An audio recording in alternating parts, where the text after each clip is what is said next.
Hey, what's up, everybody, and welcome to the Jim Carrey Project. This is the project where we're going through all of Jim Carrey's movies in chronological order. I am your host, Brian Kondrach, and with me, as always, is Carrie Grant. And today, we just finished watching The Truman Show. The Truman Show is June 1998, June 5th, 1998. It was directed by Peter Weir, produced by Scott Rudin, Andrew Nicoli, Edward Feldman, Andrew Schroeder, written by Andrew Nicoli, Nicole, and then it stars Jim Carrey, Laura Linney, Noah Emmerich, Ed Harris, Natasha McElhorn, and Holland Taylor.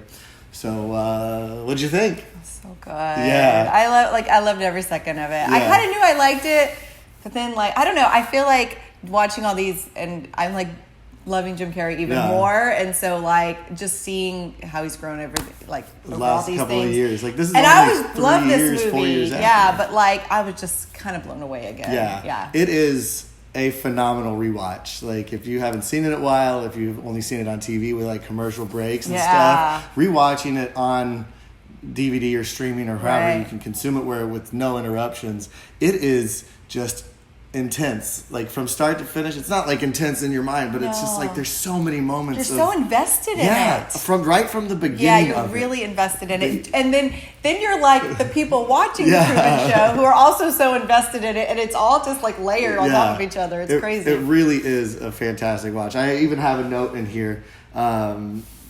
Because we watch so many movies together, I feel like we're getting a sense of how we will react to scenes. Yeah. And you're asking me, hey, what's going to happen? I'm I'm not telling you. I'm going to keep my mouth shut. I couldn't remember everything. But I actually have a note in here. I was I'm actually just loving your moments of rediscovery of this movie. I know, I do. Because I'm oh, there's a moment, ooh, that's really good. And then you're oh, and it's and then we're both rediscovering it together. Yeah. And it's just man, this movie is so incredible. Good. It really is. It's I don't even know where to start with it. I mean, Andrew, I don't know how you say his name, Nicole, or the writer. Whatever. Yeah, amazing job on the writing. Yeah.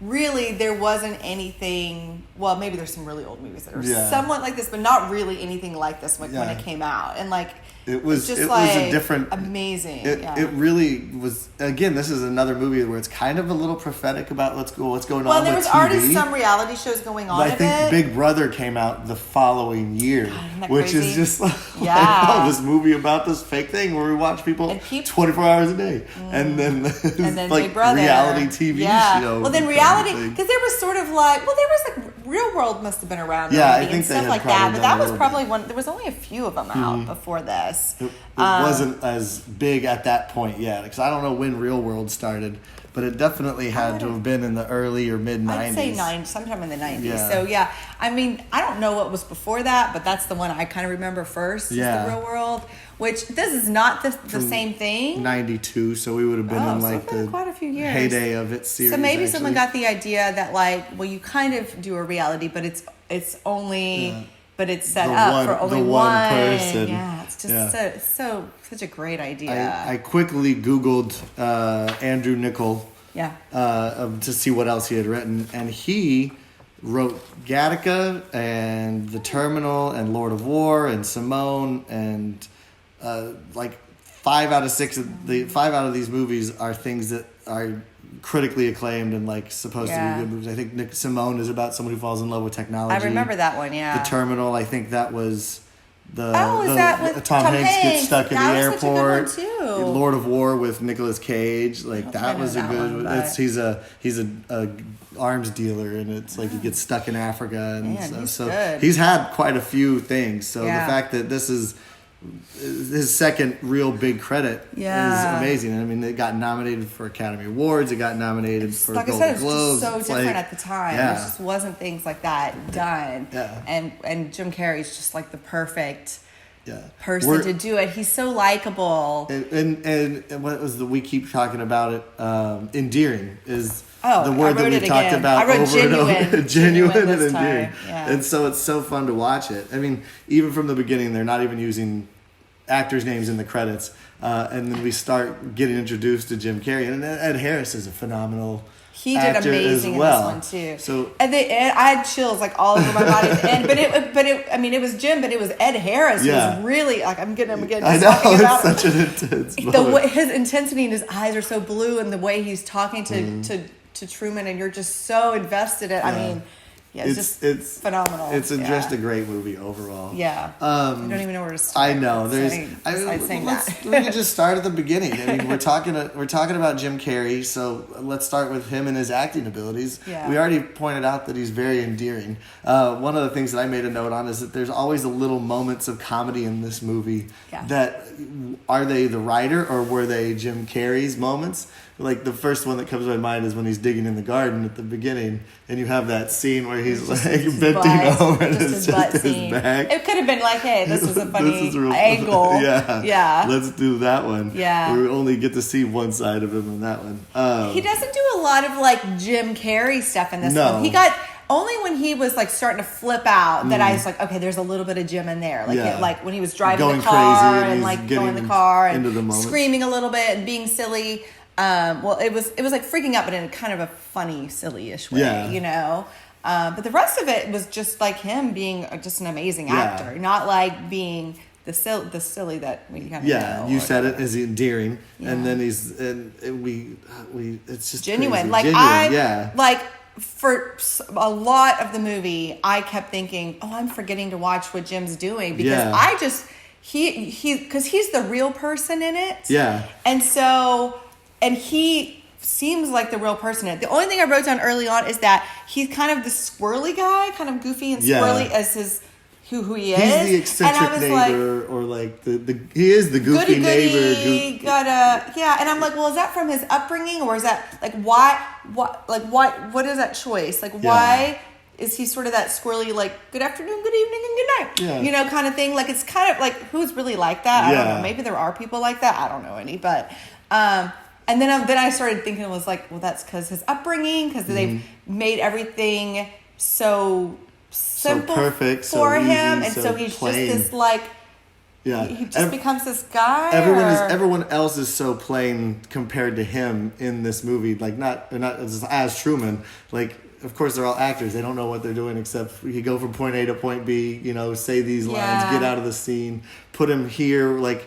Put them against the advertisement so we can see the product most of the them, day. All the extras and sort of the what do they call it? Like primary actors or whatever they are. But then everybody else is like, I think we follow him and the reason they chose him, and they say in the movie he was 2 weeks premature and he wanted to be on this film, but that's like that's also he's a baby. He didn't know, but it's also just like he becomes this endearing character that we love, and I think it had to have been his upbringing. Like the family, they probably picked family members that would help raise him in such a way, like that it would be like he never got in trouble. He never. Well, and he also learned, I guess, early on. And they kind of did do some flashbacks to like not take chances, to not be spontaneous, to be predictable, and to be the good guy, and to be that, and so. I guess he's sort of had they've raised him to be that way with no outside influence, and so he does become that guy fairly easily to predict and straightforward on what he's gonna do. It's just like so that was the only thing. Like I'm like not that he's not genuine, but like that to me that's a bit of a character. Yeah. But other than that, like he's so real in it. Yeah. And then it contradicts with like everyone else who you know are actors, and you can kind of see them. Acting, which I think is interesting. Yeah. It's like the girl who plays his wife, was it Laura Linney? Like I have a note. She definitely. I have a note in here where like she just takes it to a level that is just so uncomfortable sometimes. Of like, there is no way that a human is acting like this or talking like this, and he calls it out where he's like, "Who are you talking to? You sound like a crazy person." Yeah. But it's just like. Without a reference there, like I guess, does he ever see commercials that look like that? Probably not. He wouldn't know. He didn't know. He wouldn't know what that holding up the product is. But it's just like, what are you doing? But she does such a good job of being that just slightly exaggerated of a happy-go-lucky housewife or like working wife and nurse, and like that's what you want. She's even got like the stereotypical like the white nurse's outfit, little, like, and buttons and the hat and the, like the style and everything. It just is so She played her part really well. Yeah, She's not it's amazing. overly likable. I mean, you don't hate her, but you don't really like her either. Yeah. But she just plays that so well. And there's a moment when you, especially like, we get that moment of the redheaded girl, Sylvia, Lauren/Sylvia, is making eyes at Truman, and then they introduce Meryl's character, where she's like, "Oh no, I ran into you." You're like, "Oh, well, that was just so totally, utterly not unprofessional, but just like, oh, bleh, I don't even know how to say it. It's just it's uncomfortable and set up. So set up, but I mean, that's the thing. Like, she was hired to be his girlfriend, so she's like, "I'm his girlfriend. This is my job," and she was doing her job. Yeah, and which is why I guess maybe compared to the one he really likes, who wasn't. She was more. She was real. She was real, and she was trying to. It looked like there was a poster in her apartment later on that had like the little baby Truman behind bars. Oh yeah. So I wonder if she has been like wanting him free for years and years, and then got as an extra and got on. That was always her goal. It's funny that you bring that up, because I was looking at some of the background stuff in her room, and she has also the guy who skydives in. He has the poster that says "Free Truman." It's a TV show. She has that, so she's obviously been collecting this stuff for a long time. So she might, So she might have been watching him, a Truman activist from a young age. Exactly. Yeah. So like, I mean. So you really don't like Meryl compared to her, because Meryl is being fake, and you want Truman to like have love and to have and to find a real connection, meaning. and you know that it's not. Yeah. So it's but funny. she did a great job in playing that part. She played it up, and let's talk about Noah Emmerich for a second too. The guy who plays his best friend, like he plays that character so well, where it's not out of control, it's not a little off as an actor. It almost seems real. It is totally real. You have to wonder, like, he is, I think, everybody who's in Truman's life obviously loves him, because they've been a part of his life literally since he was born. You're hired on as a mom. Right. Like, that talk about career longevity, but exactly. There has to, the way the people are playing this is just so authentic, even though we know it's being manipulated. Like I have a note when we're in the movie, and it's the part where it's before Truman's falling asleep in the night, and he rubs his nose, where the music is swell the music, we meet the dad, like things like that. Like, even though we know we're being manipulated by this movie, it's amazing how emotionally involved I am in it, and then like, but yet I know exactly what is happening to me, but I can't step out of it because it's so well done. It's like, it's both our brains don't know the difference between a real emotion and a fake emotion. That's why we cry at movies and stuff. Well, and what's funny is the second layer on top of that is like during that time, it cuts to other people watching the Truman Show. Being as emotional they're feeling the same way we do, and we feel the same as they do. And so it's just, it's all those layers I think are just so interesting. It's a weird feeling to watch it again as analyzing it for moments. I agree. Normally you just watch it, you're really enjoying it, but you're like now you're trying to like, well, how do I feel? What do they feel? I almost feel more involved in it watching it this way, as more of an Ed Harris character. Like we're the Ed Harris. We're the bad ones. But like we're watching it and we're manipulating it, but we're also like watching it with love and like attention, because like I want to know everything he does. I want to see everything they're doing in this movie. I want to see how Jim Carrey acts as Truman and acts as a character versus a human, but it's like he plays a freaking great human, just like an amazing human. Well, and as actors, I was looking at it from that angle more this time. When I watched it the first time, I probably wasn't doing any acting or anything like that, or even the first several times. But like now, being in like situations sort of like that, like when you are acting, and especially an extra or so, an extra, or even like as the wife or the girlfriend, and you're trying to like portray these like loving feelings or something like that, and it's not real, and how do you get there? And like, and then even the set, at one point he was walking around or something, it was right when he was kind of thinking like, this is not real. And I filmed at Universal Studios Hollywood one time, and I remember it felt it felt like that. Yeah. Like it felt like this is not real. And you knew the buildings were just like facades, or you could kind of walk in, but not really on some of them. And you're walking down these streets, and it's like you're walking around the neighborhood. It was like it's truly a set. Whereas I think other movies like we've done, they're real houses, or it's a real place. It's a real bar. It's a real, and then they rent it and you go film there. But like to have like a truly set like that. I don't know. Like I felt like him at one point, like walking around, like this is weird. What is happening here? This is weird. What's real? What's not real? Yeah, but it kind of feels weird. I don't know. It's all a facade. Yeah, but I will go back to like his friend. I really was like, oh, he's so genuine the whole time, and I think Jim is he's probably the last one he figured out, but that's not real. I think he thought because he was suspecting, and then he kind of figured out Meryl, and I think his friend was the last one. He's like, okay. Which is so like... But I thought he's like so good at like communicating, and then I realized that Ed Harris was giving him the words, and it was so like, oh my gosh, like that's not even, it was really not real. This is a movie all about someone getting gaslighting someone, if you think about it. Like, it's terrible. Like, you're not crazy. Yo, I would never do that. Everything is real. It's like, what? Crazy. No. Like, it's going to be amazing. With your mind. Like, it's such a weird tangent, but like, what's going to happen to Truman in the real world? I mean, there is that fear that they ditch on at the end of the movie.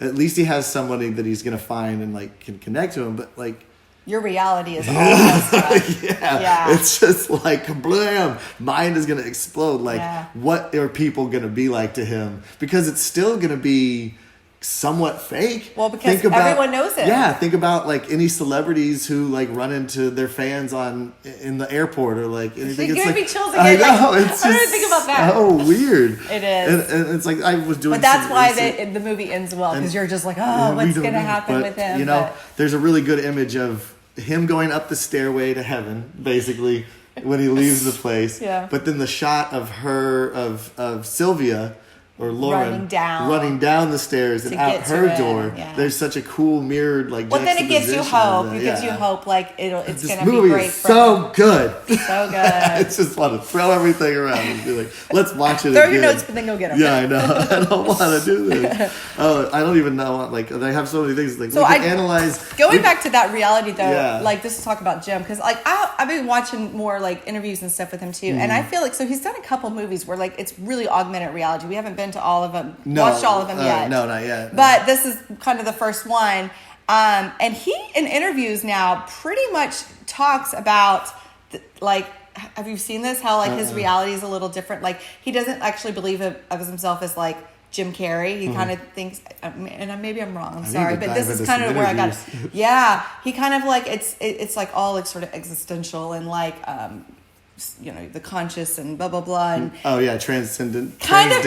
I'm not saying it the right way, but he's definitely at this different realm of his reality where you know, I'm not sure he even knows I don't know what's real or not real or maybe I don't know. And I've been just coming across different things like that with him and just other things too. Even like his quote on that, like when you sign your hands and stuff when was it Hollywood? It's merrily, merrily, merrily, merrily, life is but a dream. Oh yeah. And I'm like, I think he's kind of gotten through this. Like maybe some of this stuff, maybe life isn't real. It is. Maybe we're all just fake and we're all ants in an ant farm.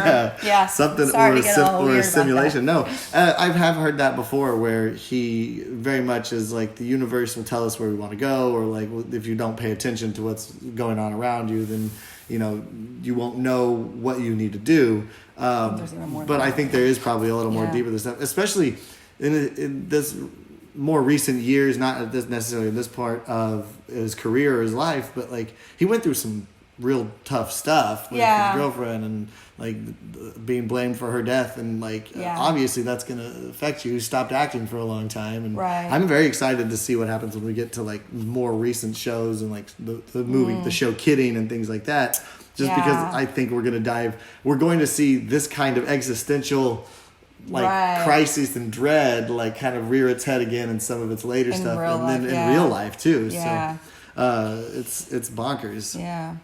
So I don't know. So I don't know. I think just going back to the movie too. I think the transition of him, like getting the clues, and then you know what I thought was interesting, and I never really thought of before, is at one point when he was trying to be spontaneous to throw them off. And then I think at one point he realized, but wait, I'm predictable. Yeah. So it wasn't always just this is all happening to me. There was one point I kind of noticed that he was like, wait.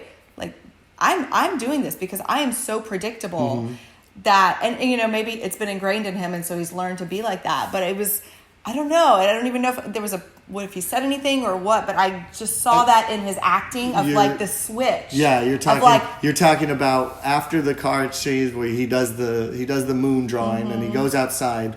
There's where he's interacting with the neighbors. He's like, good morning, good evening, and good night. Yeah. Like it was even before that. It was okay. Yeah, because that moment where. I think it's when he took control a little bit before that. But you're right. That was for sure. He took control then. Yeah, but we definitely see him acting as Truman as opposed to acting as a person who's in this reality that they don't know. Yeah. It's amazing. Was it when he takes her and makes her drive across the bridge? Where it's like, you do it for me. I can't drive, but you can. So good.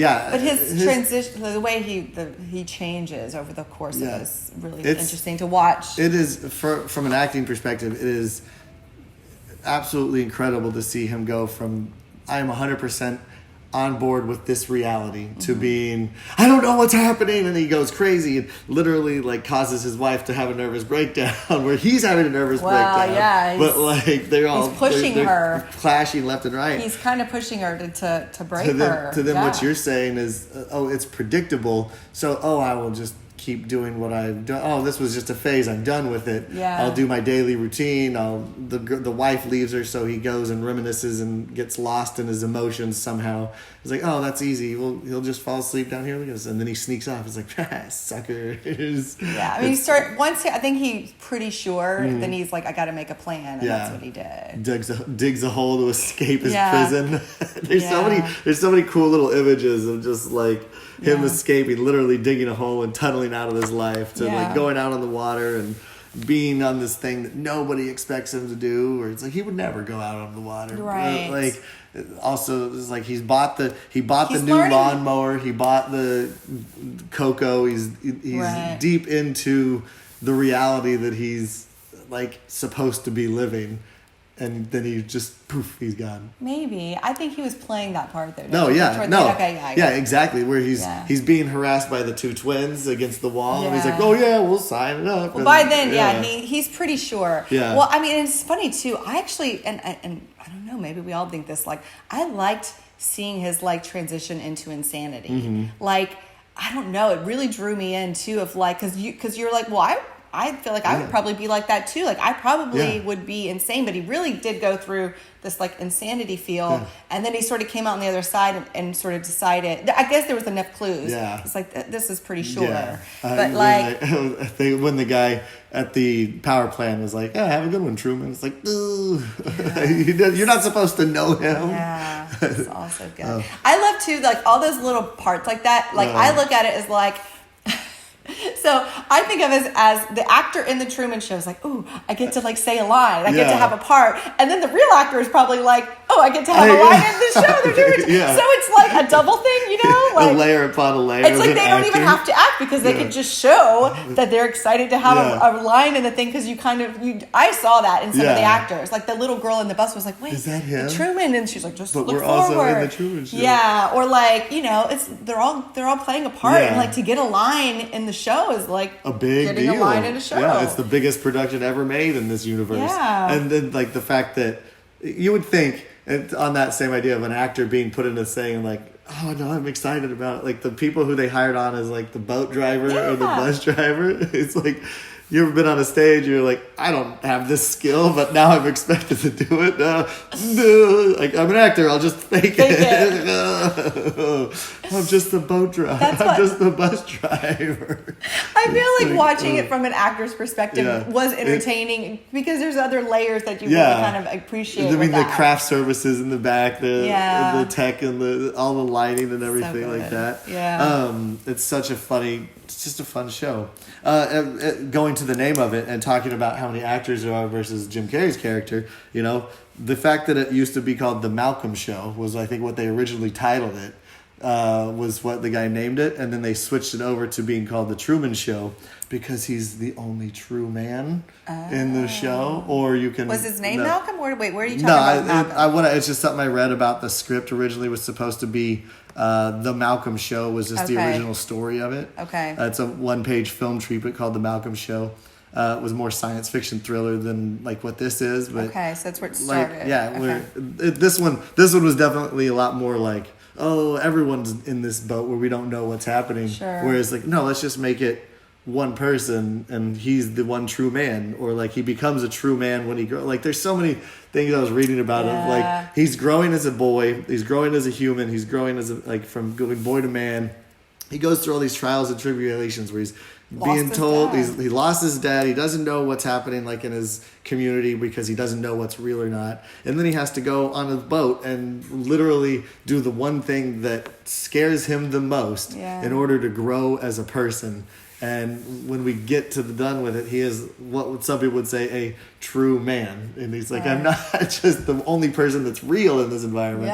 But now he is a man and he's an adult. And it's like, as old as he was in the movie when he gets to that point, like it's still a lot of growth as a person. Well, and that's the thing too. Like you realize when he's leaving, and what you're saying is like they have basically stunted him as in his growth as a real person because you need challenges and trials and tribulations and problems and breakups and all. You know, he had a little bit of taste of it with that one girl, and that was it. Yeah, that's the catalyst. She was always the catalyst. Because that was the most emotional, real thing in his life his whole time. Yeah, he really definitely. So you kind of hope, because he seems like still a nice guy, that he is going to like go out there and grow. Find her. I think I hope that they find each other. I hope that she helps him navigate real life, or whatever real life is for him at that point, because otherwise it would just be like, what if he got mugged as soon as he walked out of the door? Damn it, I'm going back. Let me back in. Oh no. So good.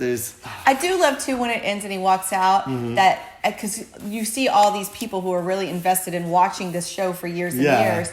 And they're all happy for him. They're all like, he did it. He did it. Like, there's very few people who are like, oh, no, like, what am I going to watch now? Like, at the very end, the guy's like, let's see what else is on. Like, it kind of like, I love that everyone was so invested in him, but also were sort of rooting for him to, like, find reality. This is the best series finale which kind of makes me feel better about the audience watching him. Because you're almost watching someone who's in prison. Yeah. And it's like... What does that say about you as a person? Yeah, how do I get joy out of watching someone who doesn't know they're in this thing? Like, it's kind of weird. Like, it's a weird thing to watch. Like, to voyeuristic kind of feel to it. You know?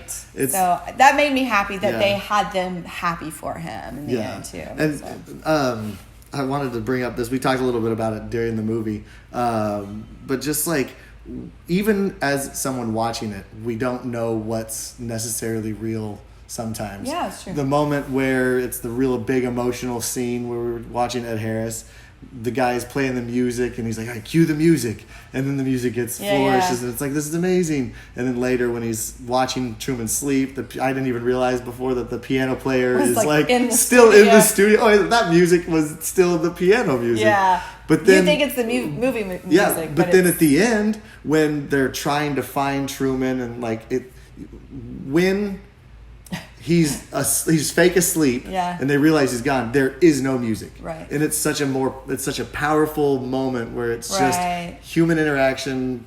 There's no music telling us what to feel. Yeah, what do we do? It's like, oh no, this is crazy. But then the music starts again when they get everyone back together and like they're going through this for him. And I didn't see in any scenes, like I wasn't necessarily looking for it because I was so drawn in, but was that music from the producers of The Truman Show, or was that music from the producers and editors of The Truman Show, the movie that we're watching? Yeah, I see your point. Yeah. Because sometimes they're giving us music to tell us what to feel, and sometimes they're giving the Truman audience music to know what to feel. That I do remember. They didn't start filming. They didn't go back on air until they found him in the boat. Yeah. So for that music, I think technically was for us, especially because everybody is now back on. Well, everybody's this is like now we're debating. Is everyone back in their position one? So that means that the musicians would have come back in and everybody, all hands on deck kind of thing. Yeah. Like, so is the music at the end when they're looking for him? Again, is it the Truman Show or is it the Truman Show movie that has the music? I don't know. And it's like, too much. Nobody, even we don't know what's real now. This movie has confused us. Messing up we our don't minds. know. Oh my gosh. Talking about And I mean, the amount of stuff that's in this movie is so funny. Just the technology enabled to like buttons or movies or film cameras that are so tiny. Yeah. The weather control, like, man, this guy's in the wrong business. If he can control the weather, Yeah, I know. he should be a super it's villain. definitely like, what kind of like we would be like, oh, the future is like this a little bit, and like this kind of showed, what if they did that and stuff. Bonkers. And I actually feel like even now, kind of not going too much into what's going on now, but like, obviously we're still kind of coming out of the coronavirus thing, and like some countries are like tracking people with their phones and stuff too. And I know, like, I don't know, Americans are going to be like, they don't want to be tracked. They don't want to know where you're doing and where you're going, and people are really scared of that. And I think this movie plays into that fear a bit of like, if you don't know, he never gets a moment. Like, I mean, I guess they don't show them having sex, but I mean, like, he's not free. He's being watched all the time. He's doing this and that, and like, that's a creepy feeling for us to see it happen to him. But I think it's out of fear that it could happen to us, especially in today's society. One thought I had talking about, what we don't know or what we're watching and everything like that. What do you think people who don't watch the Truman Show talk about? Where, like, did you watch Game of Thrones or like? I haven't yet, but I want to. So I've never seen an episode of Game of Thrones. Okay. I know a bunch of people that are like, Game of Thrones this, Game of Thrones that, blah blah blah blah blah. And it's like, what I want to know what the society looks like in this world where, do you watch this? Did you see the thing on the Truman Show? I haven't seen an episode. He's 22. How old is he at the end of this movie? He's in his late 20s. I felt like I couldn't tell 30s. mid 20s to late 20s. He said he's been watching him for 22 years. Well then, so I guess he would have been post high school, post college. I mean, Jim Carrey's looks older than. That's the problem. It's hard to tell because they hired actors that look a little older, but it's like, I thought 25. I don't know. There has to be people in the universe of this. How have you not seen it in 25 years? I've never watched an episode. It's too late to start now. There's all this backstory. Well, there's the highlight reel you could buy. The best of. Yeah. And it's like, man. And then the series ends, and like, the guy who plays. Oh, it's so funny to see the guy who plays Scully from Brooklyn Nine-Nine is the security guard in the ballet guy. But he's like, all right, what's next? I don't know. Let's see. Let's just move on. The fickleness of humans. And I kept thinking about too, like the actors who are in the Truman Show. Yeah. Like I guess some of them go home and have real lives, but I guess some of them are there full time. Yeah, they actually live on the set. They have to. Yeah, they have to. I mean, even his wife, like in her breakdown, like if this was a movie about her, her breakdown would be like the amount of stress that she has to go through on a regular basis to maintain a level of knowledge that it's not real, to maintain a level of separation, to make sure she places the advertisements and products in the right place. Controlling him a bit. And then the level of like knowledge that she has to have just of like herself of like, is this real or is this not real? Because you do anything long enough and it becomes real. Yeah, I know. It's totally. What the hell? Like, I mean, I guess during the day when she goes to work. Yeah, maybe she goes home and chills that's her out. break or something. Yeah. But then, like, they knew, like, he was going to go to work that one time. Yeah. But that's why it was so important for him to be predictable and to not be spontaneous, I think, for the actors to, like, know when they need to be on. Yeah. So. But I kept thinking about that, too. I'm like, I can't imagine that moment of relief of someone who's got, like, we're in a scene with Truman. Everything better be freaking perfect. And then that moment of going off and being off camera, off stage, being like, Well, another reason I think maybe you don't like his wife Meryl is to like, because you like they imply that they have sex. Like it sounds like they have sex. So she's basically being hired to have sex with him. Yeah. Like, I mean, be his wife, but I mean that's part of it too. And she played that part. Yeah. Like it kind of makes you feel icky about her. Yeah, yeah. You totally feel icky. Like that's the best way to put it is just icky. Like she's just. Ugh. To be willing to play that part, what does that say about her as a person and an actor? Like, I got the lead role in the Truman Show. I got to do it. That's what I'm hired for. How do we get out of this without her like emotionally destroying him? Analyzing this movie is just it's deep. It is so much more than I ever thought layers. About with this movie. I always just thought it was kind of fun. Yeah, there's layers upon layers. I do want to talk about Seaside, where it's town. filmed. Yes, Yeah. That's one of my like bucket lists. I do want to go see it one day because it looks like it is so cute and idyllic looking. But yeah, I mean, I hear it looks a lot like what it looks like in the movie. I think so. I just think it'd be fun to just go walk around there one day. Yeah. Where is it? All the little the colonial sort of houses. Yeah, they're so cute. And the little like white picket fences and everything, and like I think it does look like that, is what I've heard. So, yeah, one day I would definitely want to be there. Yeah. They almost recast this. Just looking at this. Yeah. Oh, rewrote the script 12 times.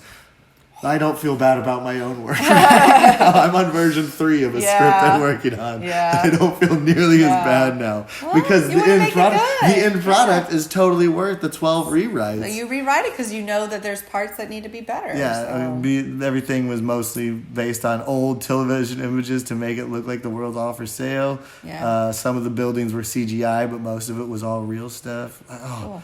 So tell me about the budget and all that kind of stuff. Always. Right now let's see here.